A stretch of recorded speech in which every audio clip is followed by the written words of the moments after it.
Snake eyes on the clock. This Texans game is over. So join me on the field, in the locker room, in the tunnels, wherever, post-game, along with my good pal John Harris, the radio sideline reporter, as we break down a little bit of what just happened with your Texans in today's game. And please, take a moment to like, subscribe, and review this podcast. There's nothing else like it. Nobody else is on the field post-game like this covering your Texans. Here we go. John, not much fun, but Texans drop a tough one. First time in 4 games they've lost. What was a big difference today? Well, I think Jacksonville did what we expected them to do in week 3. They really attacked with the passing game. Texans did a really nice job today of stopping Travis Etienne on the ground. I was really impressed with how they did that. But what it did is it set up a lot of individual matchups in the secondary against Christian Kirk, against Evan Ingram, against Calvin Ridley. And those guys are really good. It's one of the better receiving crews, and Trevor was on it. Trevor got in a really nice rhythm, and that's hard to stop. And the secondary struggled with that. You know, when they dropped 7 into coverage, you know, they're only rushing 4. Trevor had time to throw.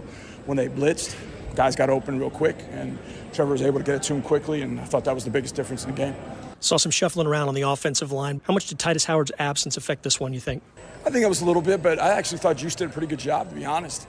Yeah, I think the 2 sacks at the end, you know, they were tough because, you know, they know, you know, Texans got to throw. Texans know they got to throw. So, you know, CJ's trying to buy as much time. I think, you know, if you're not in that situation, you don't give them another couple of sacks there. But you do have to give credit, though. Josh Allen was really, really good today.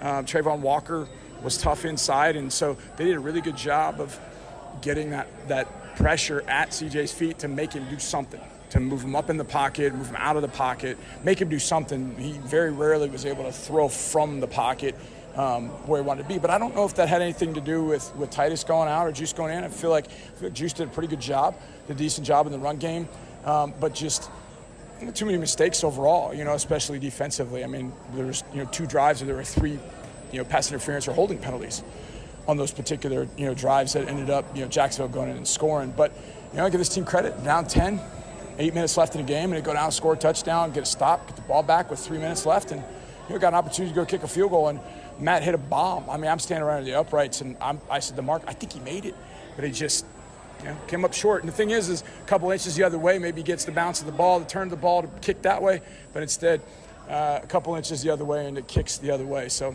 it's unfortunate that it came down to that. I think if they gotten anything on that 3rd down play, they would have been able to go out there and kick a field goal, and that would have had to rush everybody out there and get everybody out there because they didn't have a timeout to set it up. But, you know, Matt would have had a few more yards, and maybe he nails it, and maybe we're talking about a W today. But honestly, I feel like the Jaguars are the team that earned this victory today. Yep. John, thanks so much for the time. I know you got to talk with D'Amico Ryans. We'll talk later this week on In the Lab, but thanks so much, and best of luck the rest of the way. Thanks, Drew.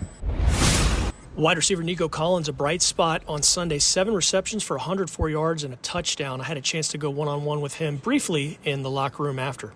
Nico, with all this football left, is that one of the encouraging things? Like, you're that close, but you know you've beaten these guys before. You've beaten a lot of other teams so far. Yeah, yes, sir. You know, we know how close we are, man. And it hurts when we come up short like that. You know, by 3. You know, but you know, big up to Jacksonville. You know, we know what type of game it was going to be coming into it. You know, this game was determined a lot, but you can't stop us from chasing our end goal. You know, continue to grow and just continue to be great in life. And how encouraging was it on that final drive? Get you guys in position to tie it up with what CJ was able to do. What'd you think? Man, it was big time, man. You know, just put our kicker in the right position to go out and just, you know, make a change on the scoreboard. You know, we did what we could. Big up to 7, man. You know, he's continued to ball and continue to grow every week. You know, and it shows. You know, just because we came up short don't mean, you know, it's the end of the road. You know, it's life, man. You know, you're going to go through obstacles, you know, but, you know, 7, he's here for a reason. He's a captain for a reason, you know, and so I feel like for him, man, it's only going to get better for everybody and continue to grow together and continue to win. It's almost December, and you guys are playing really meaningful football. Yeah. How special is that? And I know you don't get the result you wanted today, but what's that like? Oh, man, it's big time, man. You know, I feel like around this time, this is what matters the most, winning between Thanksgiving and Christmas. I feel like that between that little time frame is huge, you know, in the league, man. And I feel like right now we just got to, you know, be dialed down on our details, you know, continue to stack, man, and continue to, you know, play all out, go all out, for one another, because around this time it's crunch time. We got to continue to chase our end goal and continue to be great. Nico Collins, over 100 yards. Thanks so much for the time. Yes, sir. Appreciate it, man. Thank you.